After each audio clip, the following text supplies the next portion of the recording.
মাথাতে পাথর বা এরকম কোনো ভারী জিনিস দিয়ে আঘাত করা হয়েছে। লাশটা পুরোপুরি পচে গেছে আর মুখটাকে খুব বাজেভাবে থেঁতলে দেওয়া হয়েছে।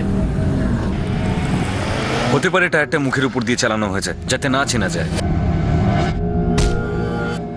মাথায় ভারী জিনিসের আঘাত লেগেই মৃত্যুটা হয়েছে। কোনো আইডেন্টিফিকেশন নেই, কোনো প্রমাণ নেই। প্রতিবারই যখনই কোনো খুনি লাশের চেহারা বিকৃত করে দিয়ে ভিকটিমের আইডেন্টিটি লুকানোর চেষ্টা করে, তাহলে বুঝতে হবে সে তার মধ্যে দিয়ে নিজেকে লুকানোর অসফল চেষ্টা করছে। হ্যাঁ, এইরকম বিকৃত মানসিকতার জন্য পুলিশের তদন্ত করতে অনেক সমস্যায় পড়তে হয়, কিন্তু আজকের এই কেসের সমস্যা অন্যরকম ছিল। চরম সীমা পার করে গিয়েছিল। একটা গুরুতর অপরাধের সঙ্গে জড়িত ছলনা, মিথ্যা আর খুনের উদ্দেশ্য সবকিছুই চরম সীমা পার করে গিয়েছিল। হ্যালো, এটা আবার জিজ্ঞেস করার কোনো কথা নাকি? বল কবে আসবে? আরে চলে আয়, যত তাড়াতাড়ি পারবি চলে আয়। খুব মজা করব, অনেক কথা বলবো। ঠিক আছে, আমি তাড়াতাড়ি আসার চেষ্টা করছি। তাহলে চলে আয় এখানে। তৈরি তো? ঠিক আছে।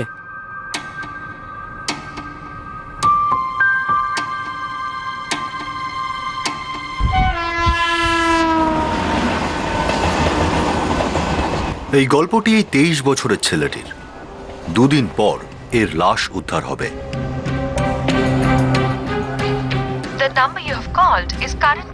কিছুদিন যাবৎ একটি মেয়ে এই ছেলেটার খোঁজ নেওয়ার প্রচুর চেষ্টা করল। মা, আমি কলেজে যাচ্ছি। হ্যাঁ, সন্ধেবেলা দেরি করিস না। বেশ কিছুদিন যাবৎ সেই ছেলেটার মা, বাবা আর ছোট ভাই এই বিষয়ে একেবারেই অজানা থাকবে যে তাদের ছেলে আর ভাইয়ের সঙ্গে কি ঘটেছে। আর খুনি বেশ কিছুদিন ধরে প্রকাশ্যে ঘুরে বেড়াবে, তার পরিচয় লুকোনোই থাকবে। আর তার দৃঢ় বিশ্বাস থাকবে যে তার এই গুরুতর অপরাধ কখনো কারো সামনে আসবে না। আর তেমনটাই হলো। লাশ উদ্ধার হওয়ার পর মহারাষ্ট্র পুলিশ বহু দিন ধরে বহু দরজায় কড়া নাড়তে লাগলো। এই লাশটির শনাক্তকরণের জন্য উঠে পড়ে চেষ্টা করতে লাগলো। কে ছিল এই ছেলেটি, কে ছিল এর খুনি, আর কেন হয়েছিল এই খুন? পুলিশের সামনে এই 3টি গুরুত্বপূর্ণ প্রশ্ন ছিল। তাদের সামনে ছিল আরো একটি জটিল কেস, আরো একটা চ্যালেঞ্জ।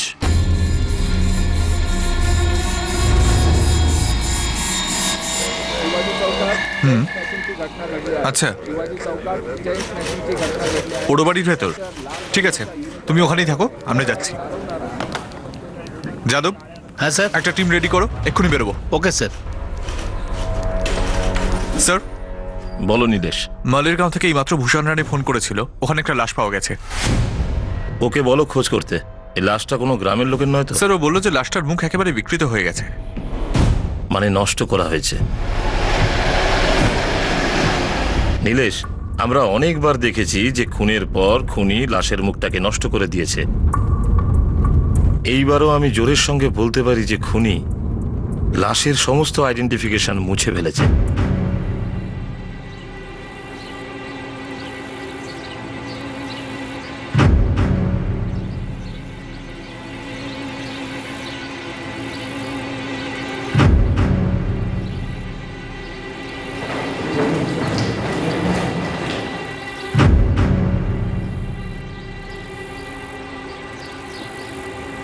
স্যার, আপনি ঠিকই বলছিলেন, বডিতে জামা কাপড়ে কোনো সূত্রই নেই। স্যার, সকালবেলা 8:30টার সময় আমার কাছে খবর আসে যে এই হয়েছে। আমি এসে এরকম দেখে সাথে সাথে আপনাকে ফোন করেছি স্যার। মার্ডার হয়তো এই অস্ত্রতেই হয়েছে।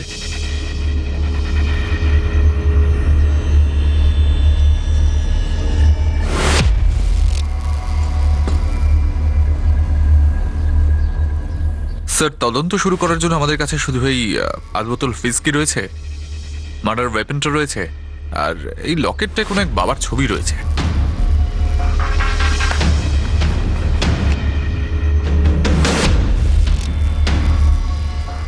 না স্যার, এই বাবাকে তো গ্রামে আগে কখনো দেখিনি। তাও একবার জিজ্ঞাসা করি। শেখ, যাদব। Yes sir. কিছু পেলে? না স্যার, কিছু পাইনি স্যার। এই বাবাকে কেউ দেখেছেন? কেউ চেনেন? ভালো করে দেখুন। না স্যার। না স্যার। শেখ, যাদব, পুরো এরিয়াটাকে তল্লাশি করো। হ্যাঁ স্যার। নীলেশ, বডিটাকে পোস্টমর্টমের জন্য পাঠাও।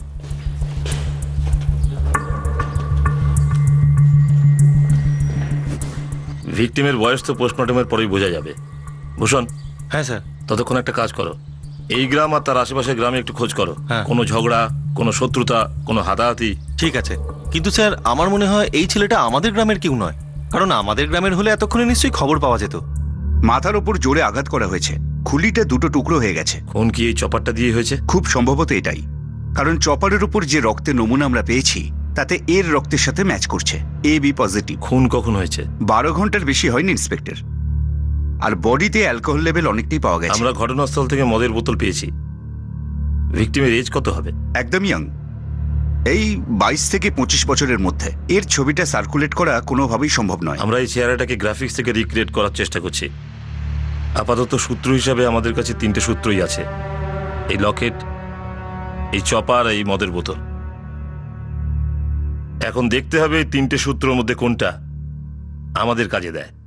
ভিকটিমের এজ, হাইট, ব্লাড গ্রুপ আর পোশাক থেকে পাওয়া তথ্য জেলার সমস্ত থানায় পাঠিয়ে দাও স্যার, আর ওখান থেকে যতগুলো মিসিং কমপ্লেন ম্যাচ হবে সেগুলো নিয়ে এসো। রিকুইজিশন দিয়ে দিয়েছি স্যার। হোলসেলার থেকে রিটেলার, এই রুটে খোঁজ করতে গেলে আমাদের অনেক দেরি হয়ে যাবে, কিন্তু যদি দরকার হয় আমাদের ওটাও করতে হবে।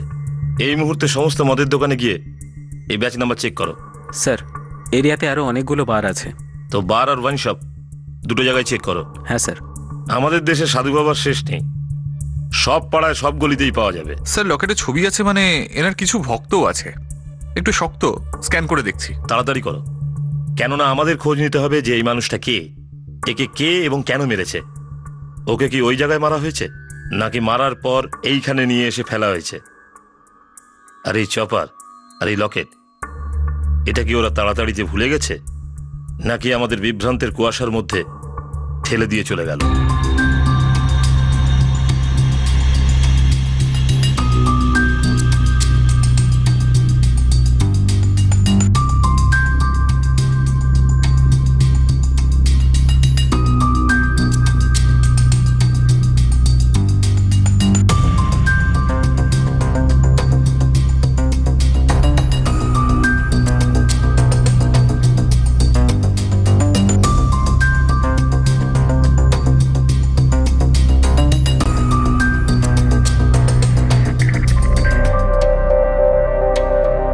এখনকার দিনে এই সাধুবাবাকে খোঁজার মানে হলো খড়ের গাদায় ছুঁচ খোঁজার মতো মালিক। সেই জন্য তো এই কাজটা তোকে দিচ্ছি গোবিন্দ, সূচের মতো ধারালো নজর তো। আমি আমার তরফ থেকে পুরো চেষ্টা করব, বাকি সবই ভগবানের ইচ্ছা।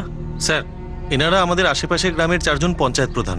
আমরা সবাই মিলে প্রত্যেকের বাড়ি বাড়ি গিয়ে জিজ্ঞাসা করেছি, কোনো বাড়ি থেকে কেউ নিখোঁজ হয়নি, আর কারোর সাথে কারোর কোনো শত্রুতাও নেই। রানে 22 থেকে 30 বছরের ছেলেদের মধ্যে ঝগড়াঝাটি হয়, আর একটু ভালো করে খোঁজ করে দেখো। হ্যাঁ স্যার, সেটা তো করবই, কিন্তু স্যার এখনো পর্যন্ত এটাই মনে হচ্ছে এই লাশটা কোনো লোকাল ছেলের নয়, কারণ এরকম কেউ মিসিং হলে আমরা তো জানতেই পারতাম না। ঠিক আছে, তাও যদি কিছু জানতে পারো আমাকে জানিও। স্যার, মালেরগাঁও আর ওর আশপাশের 3টে গায়ে কোনো ঝগড়াঝাটির খবর নেই। জেলার সব পুলিশ স্টেশন এটাই জানিয়েছে যে এই প্রোফাইলের সঙ্গে মিলে এমন কারোর মিসিং কমপ্লেন কোথাও নেই। কমপক্ষে গত 3 সপ্তাহে তো একেবারেই নেই। লকেটওয়ালা বাবা বা ওই হুইস্কির বোতলের কোনো প্রোগ্রেস? জিজ্ঞাসাবাদ চলছে স্যার। নীলেশ, এরকম তো হয়নি যে মানুষটা মারা গেছে ও মহারাষ্ট্রের বাইরের কেউ? মিসিং কমপ্লেন তো আমরা গোটা মহারাষ্ট্র থেকে চেয়ে পাঠিয়েছি, কিন্তু কোনোটাই ম্যাচ করেনি। তার মানে মহারাষ্ট্রের বাইরের কেউ। কিন্তু স্যার, বাইরের কোনো পুলিশ স্টেশন থেকে এরকম কোনো এনকোয়ারি আসেনি। হয়তো এই ছেলেটির কোনো মিসিং কমপ্লেন্ট লেখানোই হয়নি। এটাও হতে পারে যে ওর কেউ নেই।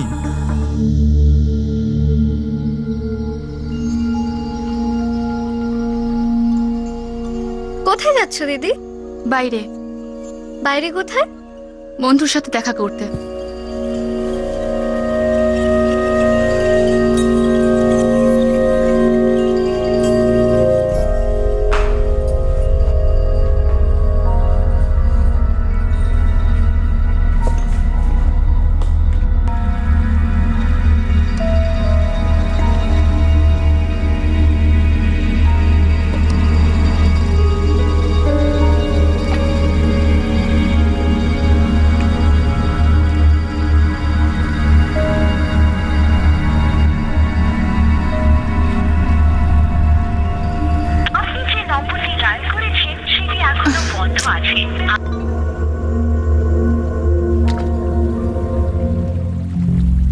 কিন্তু এতদিনের জন্য কেন যাবে তুমি?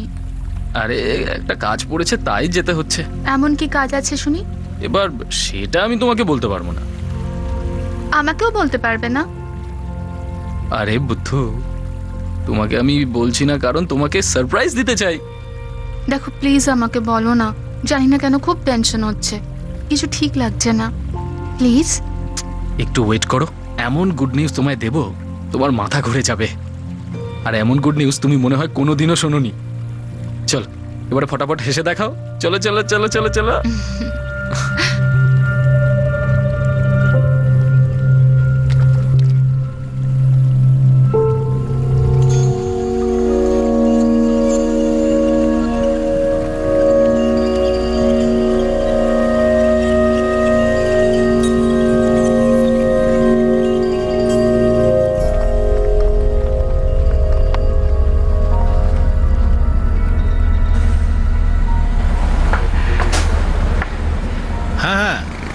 মাল তো সবে নামছে।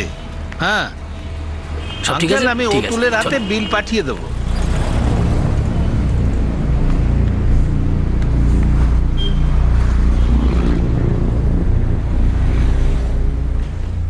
এক প্রেমিকা অস্থির হয়ে উঠেছিল আর এক ভাই ছিল নিরুপায় অবস্থায়। মহারাষ্ট্রের পালঘর এলাকায় ফতেপুর জেলার একটি ছেলে খুন হয়, কিন্তু তার প্রেমিকা জ্যোতি আর তার ভাই অতুল এই বিষয়ে একেবারেই অজ্ঞাত ছিল।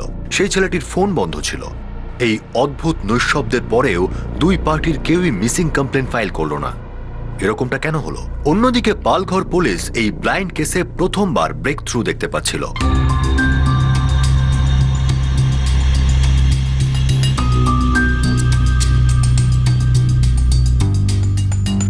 যোগনেশ মহারাজ। যোগনেশ মহারাজ, প্রভু নিকেতন আশ্রম, কানপুর, উত্তরপ্রদেশ। আমরা অর্থকে জীবনের সব থেকে প্রয়োজনীয় বলে মনে করি। আমরা মনে করি যে জীবনে টাকা পয়সাই সব, টাকা পয়সার দরকার আছে, কিন্তু সেটাই শেষ কথা নয়। যেটা আমি ভাবছিলাম হয়তো সেটাই ঠিক। ভিকটিম আউট অফ মহারাষ্ট্র থেকেই এখানে এসছে, মেবি কানপুর থেকে হতে পারে। যোগনেশ মহারাজের আশ্রম থেকে আমরা ভিকটিমের ব্যাপারে কিছু খোঁজ পেতে পারি। একটা কাজ করো, একটা টিম ওখানে পাঠাও, কানপুর।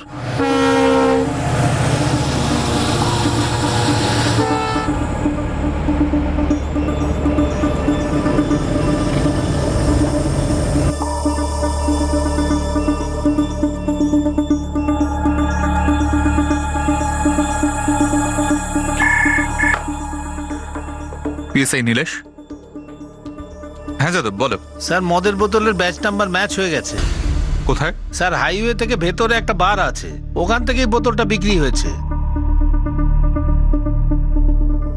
এরকম লক্ষ মানুষ আছেন যারা মহারাজের লকেট পরেন, কিন্তু এইভাবে কারুর পরিচয় পাওয়া খুবই কঠিন। মহারাজের কি মহারাষ্ট্রে কোনো ভক্ত আছে পালঘরের দিকে? মহারাজের প্রচুর আমন্ত্রণ আসে দেশ বিদেশ থেকে, কিন্তু একবার যখন সৎসঙ্গ হয়ে যায় তখন এমনি এমনি ওখানে একটা পরিবার তৈরি হয়ে যায়। কিন্তু পালঘরে এরকম কোনো সংঘ নেই।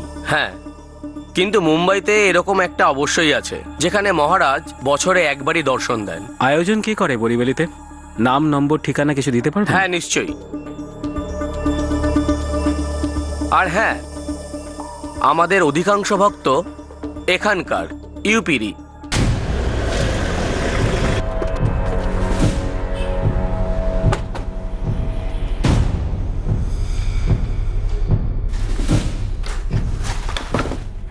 আমি একথা স্যারে কইছিলাম যে এই হাফ বোতল হুইস্কি এখান দিয়েই গেছে। এইটা রিসিট 27 অক্টোবরে 9:40 সেল হয়েছে। 27 অক্টোবর রাত 9:40 বোতলটা এখান থেকে কেনা হয়েছিল। আর পরের দিন 28 অক্টোবর সকালে আমরা লাশটা পাই, আর সেখানেই এই হুইস্কির বোতলটা ছিল। এই স্যারের কাছ থেকে আমি লাস্টার ছবিটা দেখলাম, কিন্তু স্যার রাতের বেলা ঢের কাস্টমার আসে, কি করে মনে রাখবো বলেন? তার উপরে আবার নর্মাল ছবিও নয়, কম্পিউটার কপি। তোমরা টেবিল পিছু অর্ডার নোট করো নাকি? ঠিক কইছেন, ওই 7 নম্বর টেবিল থেকে হুইস্কির হাফটা অর্ডার করছিল। আমাদের কাছে সিসিটিভি ক্যামেরাও আছে স্যার। সিসিটিভি আছে? আমার 27 অক্টোবর রাতের ফুটেজ চাই তাড়াতাড়ি। আমি একটা ছেলেরে এসিডি বানাতে পাঠাইছি, আগে থেকে আন্দাজ করছিলাম। ততক্ষণ আপনারা চা ঠান্ডা যদি কিছু। এমনি জল।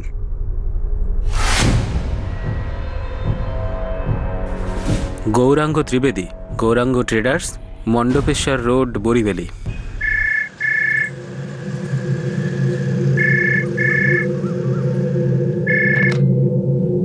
হ্যালো, আপনি কে বলছেন? মিস্টার গৌরাঙ্গ ত্রিবেদী? হ্যাঁ বলছি, আপনি কে? আমি বাগডালি পুলিশ স্টেশন থেকে কথা বলছি, কনস্টেবল যাদব বলছি। হ্যাঁ বলুন।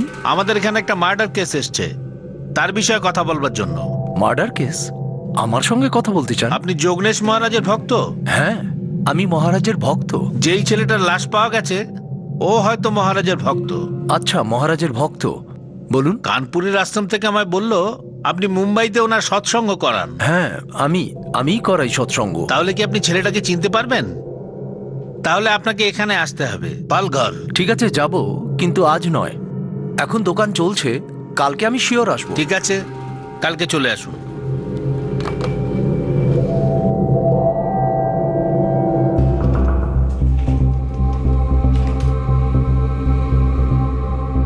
স্যার, এটাই 7 নম্বর টেবিল, আর এদের মধ্যে কেউ একজন আমাদের সাসপেক্ট। এই অ্যাঙ্গেল থেকে ওদের চেহারা স্পষ্ট বোঝা যাচ্ছে না। অন্য সিডি দাও। স্যার,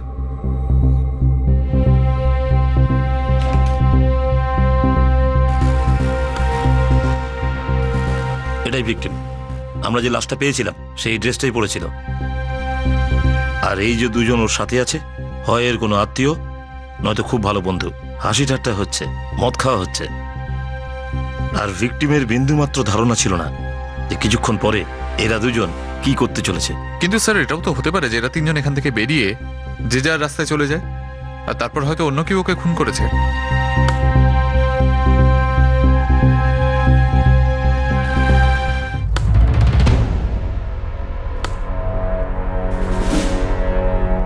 ওই দেখো, হয়তো এটা সেই হুইস্কির বোতল যেটা আমরা ক্রাইম স্পট থেকে পেয়েছি।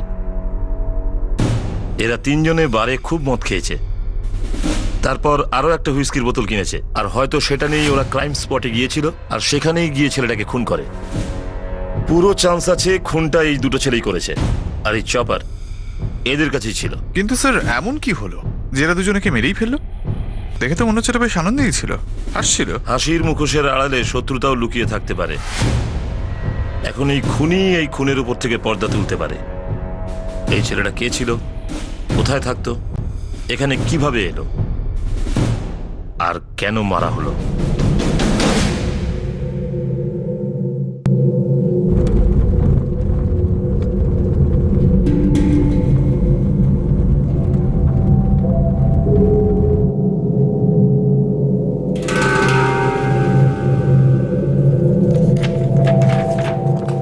আমাদের মনে হয় লাশটা এই ছেলেটার। আগে না ইন্সপেক্টর, আমি ছেলেটাকে চিনি না। এমনিতে মহারাজের সৎসঙ্গে অগুন্তি লোক আসে, তবে একে আমি কোনোদিন দেখিনি। এই দুটো ছেলেকে কখনো দেখেছেন? না, এদেরও নয় স্যার, এদের দুজনকেও চিনি না। হতে পারে এই দুজন আমাদের মহারাজের কোনো ভক্তের বন্ধু বা আত্মীয় হবে, আর সেটা জানতে গেলে আমাকে এই তিনজনের ফটোগ্রাফগুলো ভক্তদের মধ্যে সার্কুলেট করতে হবে। আর আপনি তো জানেনই ওনার ভক্তের সংখ্যা প্রচুর। কোনো সমস্যা নেই, আপনি এই ছবির কপি পেয়ে যাবেন। একদম, ভক্তদের দেখাতে শুরু করুন। নিশ্চয়ই নিশ্চয়ই।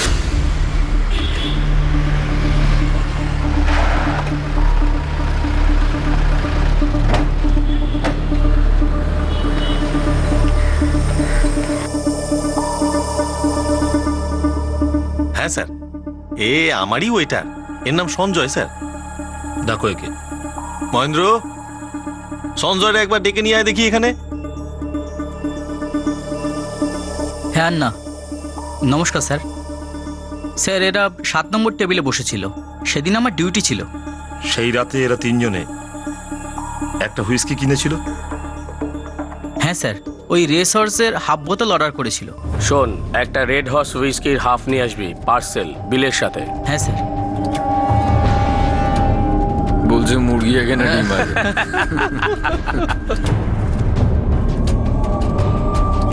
স্যার, এই আপনার রেস হর্স হুইস্কির হাফ, আর এই বিল স্যার।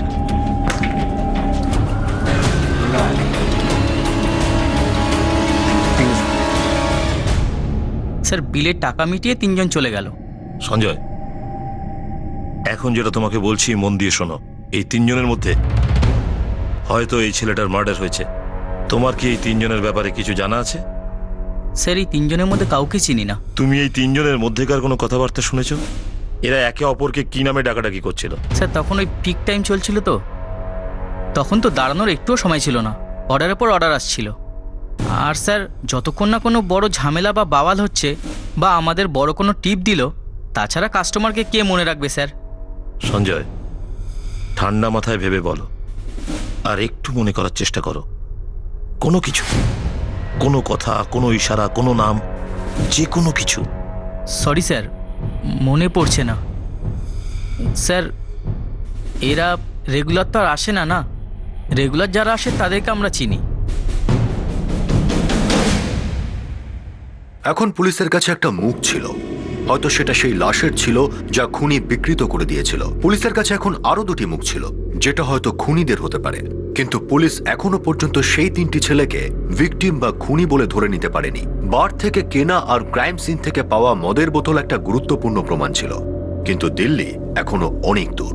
কে ছিল এই ভিকটিম, কারা ছিল এই তিন যুবক, আর কেনই বা হলো এই খুন? এই সমস্ত প্রশ্নের উত্তর এই ছড়ানো ছিটানো তথ্যগুলোর মধ্যেই কোথাও লুকিয়েছিল। ইন্সপেক্টর, সৎসঙ্গে আসা প্রত্যেক ভক্তের সঙ্গে আমি পার্সোনালি মিটিং করেছি, কথা বলেছি, আর আপনার দেওয়া ফটোগ্রাফসও ওনাদের দেখিয়েছি। ওনারাও নিজেদের আত্মীয়দের সাথে এ ব্যাপারে কথা বলেছেন। কিন্তু সরি ইন্সপেক্টর, মৃত ওই ছেলেটা আর বাকি দুটো ছেলেকে কেউই চিনতে পারলো না। ঠিক আছে গৌরববাবু, কিন্তু আপনি একটু চোখ কান খোলা রেখে চলুন, আর আমরা যতক্ষণ না বলছি খোঁজা বন্ধ করবেন না।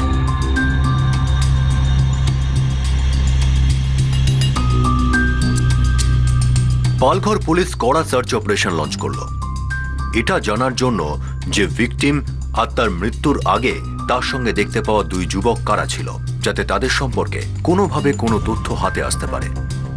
তাদের একটা লিড, একটা ব্রেক থ্রুর প্রয়োজন ছিল, যা অনেকগুলো সূত্রকে জোড়া লাগিয়ে এই কেসটাকে একটা সঠিক রূপ দিতে পারে।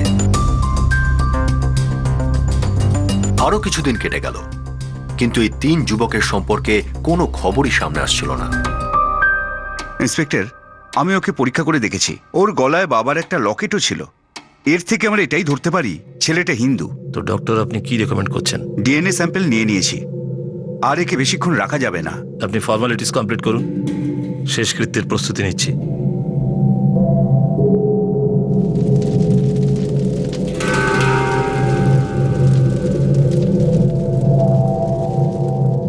মুম্বাই থেকে কবে আসবে তোমাকে কিছু বলেছে? ঠিকঠাক সময় তো কিছু বলে যায়নি, কিন্তু বলছিল মাসখানেক লাগবে। কি এমন রাজকার্য ওখানে করতে গেছে? দাদা আমাকেও কিছু বলে যায়নি।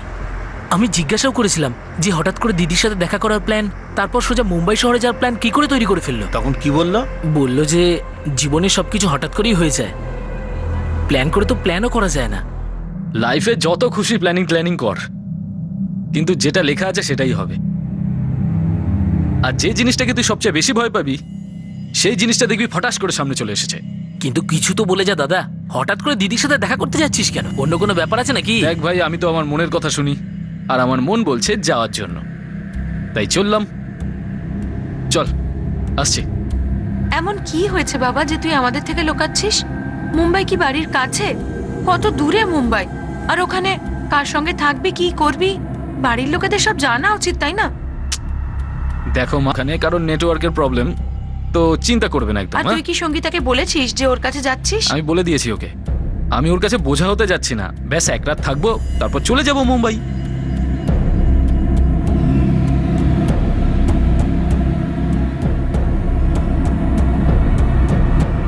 মা এলাম।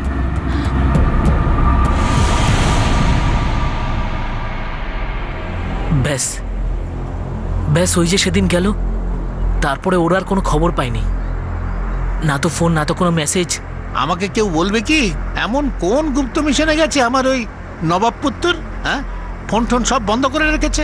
আরে ও তো বলেই গেছে যে ওর ফোনে নেটওয়ার্ক না থাকলে ওর জন্য চিন্তা না করতে। ও বললো আর কোনো চিন্তা করবো না? হ্যাঁ, ছোটবেলা থেকে খুব জেদিও, মাঝখানে কাউকে কোনো কথা বলতে দেবে না, আর কেউ আটকাতেও পারবে না ওকে।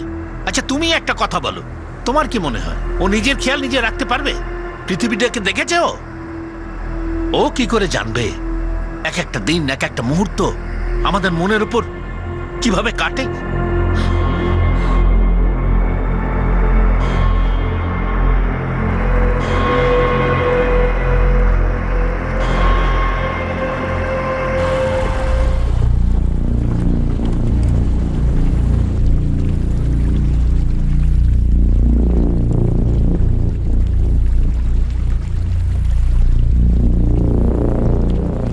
না অতুল, আর তো কিছু বলেনি, শুধু এটাই বলেছিল যে কিছুদিনের জন্য মুম্বাই যাচ্ছি, আরও ফিরে এসে বড় গুড নিউজ দেবে। তুমি সেদিন আমাদের দোকানের দিকে এসেছিলে না? হ্যাঁ, এটা জানতে যে সব ঠিক আছে কিনা। তোমার সাথে ওর কথা হয়েছে? জানি না কেন খুব ভয় করছে আমার। আমাকেও দাদা কিছু বলে যায়নি, শুধু এটুকুই বলেছিল যে ওর ফোনটা নাকি আউট অফ রেঞ্জ থাকবে। আমাকেও এটাই বলেছিল। জানি না কেন আমার কিছু ঠিক লাগছে না। দেখো, তুমি কোনো টেনশন করো না। যদি দাদা তোমাকে কোনো ফোন করে তাহলে তুমি আমাকে বলে দিও, আর আর আমার কাছে যদি ফোন আসে তাহলে আমি বলে দেব। তোমার নাম্বার নেই আমার কাছে, তোমার নাম্বারটা দাও না। হ্যাঁ,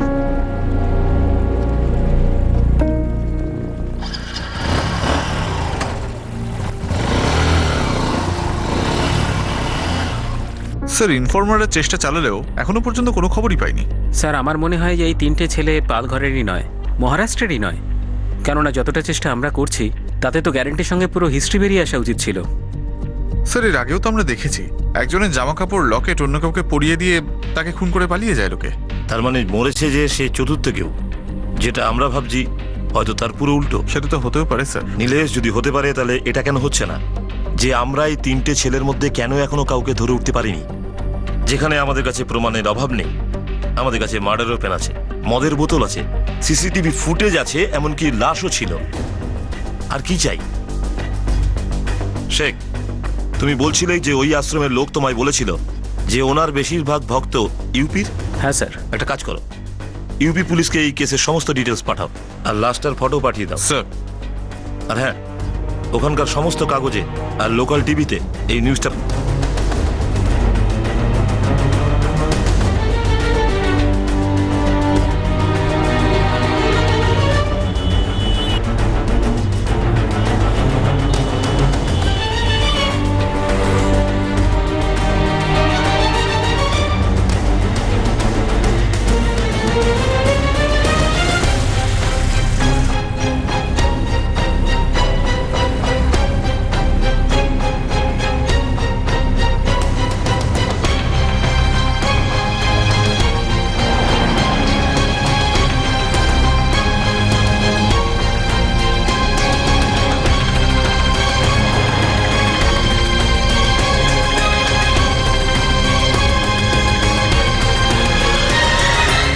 আস্তে আস্তে তোল, এটা তোল তোল।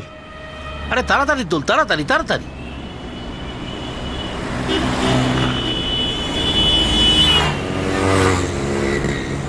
আরে দেখে হাট রে বিরজু।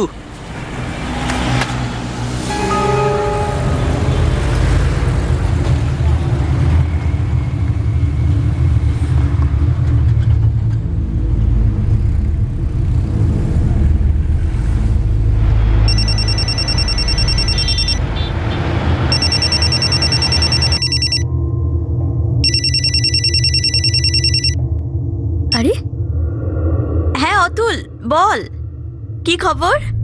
অনেকদিন পর দিদির কথা মনে পড়লো। দিদি, দিদি, দাদা কি তোর কাছে এসেছিল? হ্যাঁ এসেছিল তো কিছুদিন আগে। কেন, কি হয়েছে? এখনো বাড়ি ফেরেনি? তোর ওখানে কবে গিয়েছিল আর ওখান থেকে কবে বেরোলো? কিন্তু আমায় বল তো যে কি হয়েছে। আমি বললাম না, আগে বল আমাকে, ও তোর ওখানে কবে গিয়েছিল আর ওখান থেকে কবে বেরোলো?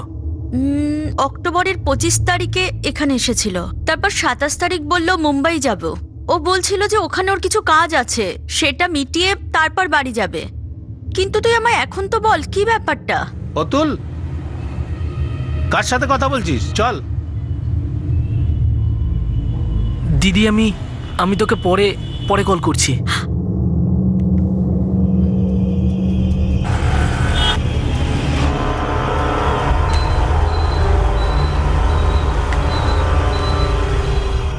কার সাথে কথা বলছিলি রে বাবা? কিরে, আজ কি তোর খিদে পায়নি নাকি?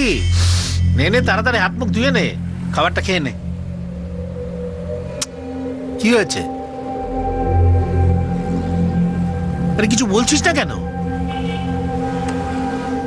শরীরটা ভালো আছে তো তোর? আরে আমি তোর বাবা, বল কি এটা?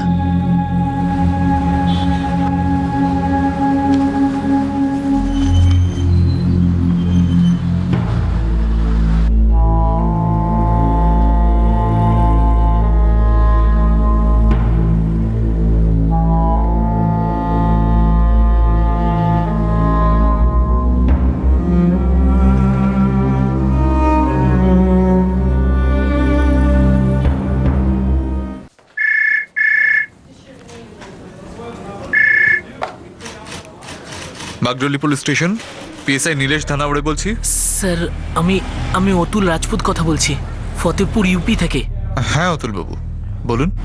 আসলে ওই মহারাষ্ট্র পুলিশ কাগজে একটা বিজ্ঞাপন দিয়েছে একটা লাশের ব্যাপারে, যেটা আপনারা 28 অক্টোবর পেয়েছেন। হ্যাঁ, আপনি সে ব্যাপারে কিছু জানেন নাকি? স্যার আমি জোর গলায় তো কিছু বলতে পারবো না, কিন্তু যেসব জামা কাপড় দেখা যাচ্ছে আর হাইট, ব্লাড গ্রুপ, গলায় মহারাজের লকেট, ওই সবকিছু আমার বড় দাদার সাথে ম্যাচ করে। স্যার আপনার দাদা মুম্বাই এসেছিলেন? আগে হ্যাঁ স্যার, আহমেদাবাদ থেকে মুম্বাই গিয়েছিল।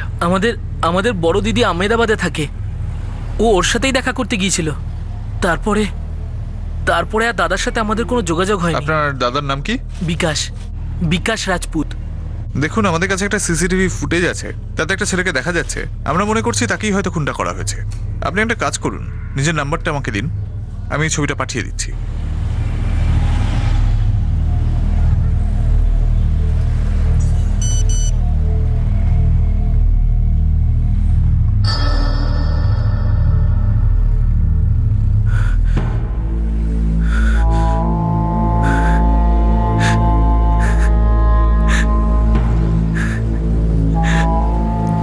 বাবা, দাদা নেই বাবা।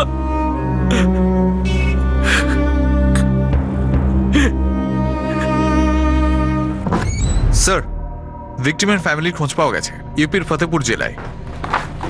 কি নাম ভিকটিমের? নাম ছিল বিকাশ রাজপুত, 23 বছর বয়স, ফতেপুর জেলার ধীরুগাঁওতে থাকতো। আরো দুজন ছেলে, তাদের কিছু খবর? স্যার, বিকাশের বাবা আর ভাই কাল এখানে আসছেন। ছেলেগুলোর ছবি ওদের দেখাবো, হয়তো ওরা চিনতে পারবেন। 2015 24 অক্টোবর বিকাশ রাজপুত ফতেপুর থেকে আহমেদাবাদ রওনা দিয়েছিল তার দিদি সঙ্গীতার বাড়িতে যাওয়ার উদ্দেশ্যে।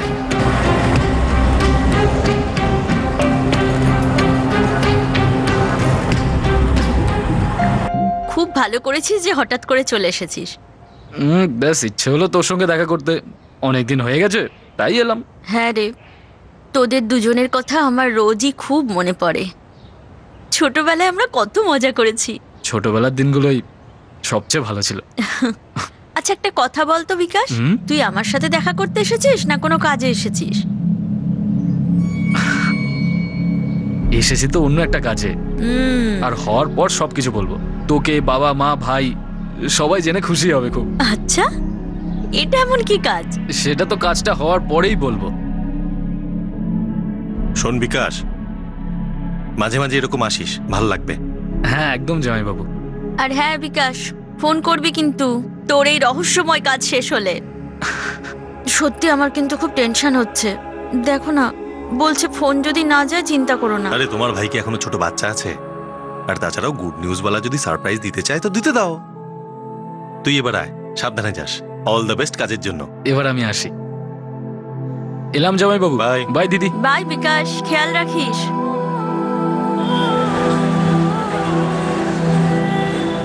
27 অক্টোবর বিকাশ মুম্বাই আসে। তার এখানে আসার কারণ একটা রহস্যে ঘেরা ছিল। সে কাউকে বলেনি যে মুম্বাইতে তার কি এমন কাজ রয়েছে। তার নিজের বান্ধবী জানতো না, তার আহমেদাবাদের নিজের দিদি জানতো না, আর ফতেপুরে তার মা বাবা ভাইও জানতো না। আর এখন তার মৃত্যুর খবর এলো।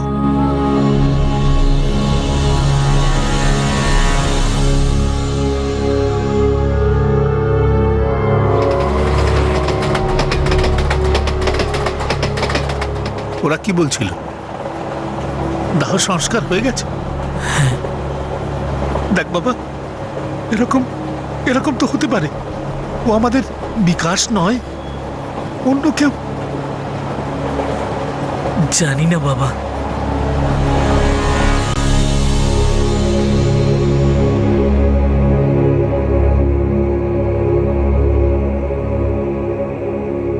তুমি কি এইসব ব্যাপারে কিছু জানতে?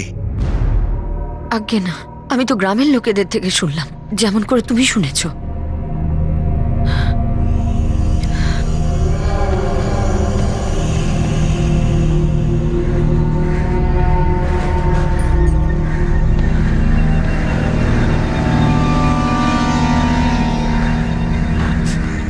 এই বিকাশ কি তোকে জানিয়েছিল যে মুম্বাই কিসের জন্য যাচ্ছে?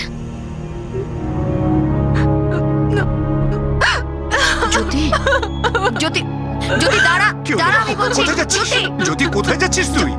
জ্যোতি,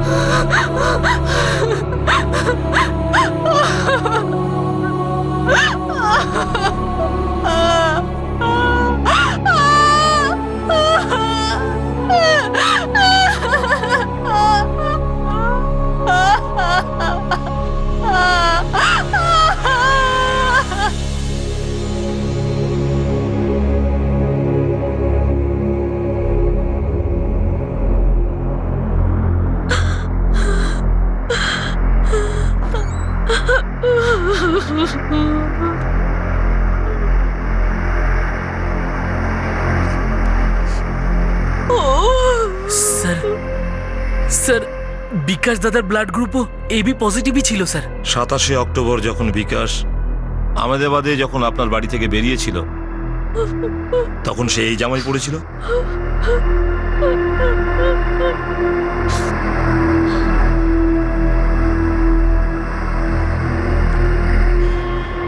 হ্যাঁ স্যার, বিকাশ এই জামাটাই পড়েছিল।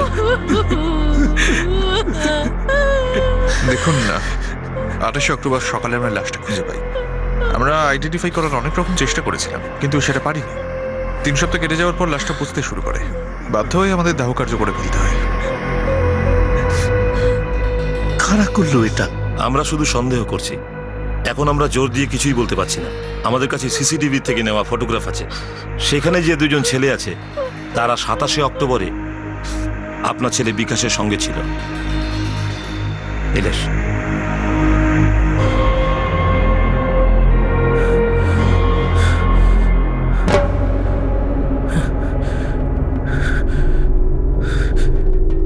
তুমি এদের চেনো? হ্যাঁ স্যার, স্যার এদের তো চিনি, এদের তো স্যার খুব ভালো করে চিনি। কে এরা দুজন? স্যার স্যার স্যার এই ছেলেটা রবি পান্ডে, আর এটা ওর কাকার ছেলে সূর্য পান্ডে। ও এর খুড়তুতো ভাই স্যার। কিন্তু কিন্তু এই ছেলেগুলো দাদার সাথে এখানে কি করছে স্যার? স্যার আচ্ছা স্যার, এরাই কি আমার দাদাকে এখানে ডেকেছিল? স্যার স্যার আপনারা কি ওদের ধরতে পেরেছেন? না, আমরা এখনো পর্যন্ত এদের ধরিনি। আমাদের কাছে এদের জন্য অনেক প্রশ্ন আছে, কিন্তু তার আগে আমরা আপনাদের কাছ থেকে কিছু জানতে চাই। দেখুন, আপনার ছেলে বিকাশের খোঁজ পাওয়ার প্রক্রিয়াটা আমাদের কাছে অনেক বড় হয়ে গিয়েছে। আর এখন এই দুজন ছেলে, রবি আর সূর্য, এদের ব্যাপারে বলুন। দেখুন, এই কেসটা তখনই সলভ হবে যখন এই কেসটার গভীরে আমরা যেতে পারবো। এই জন্য প্লিজ বলুন, আসলে এই 3 জনের মধ্যে এমন কি হয়েছিল?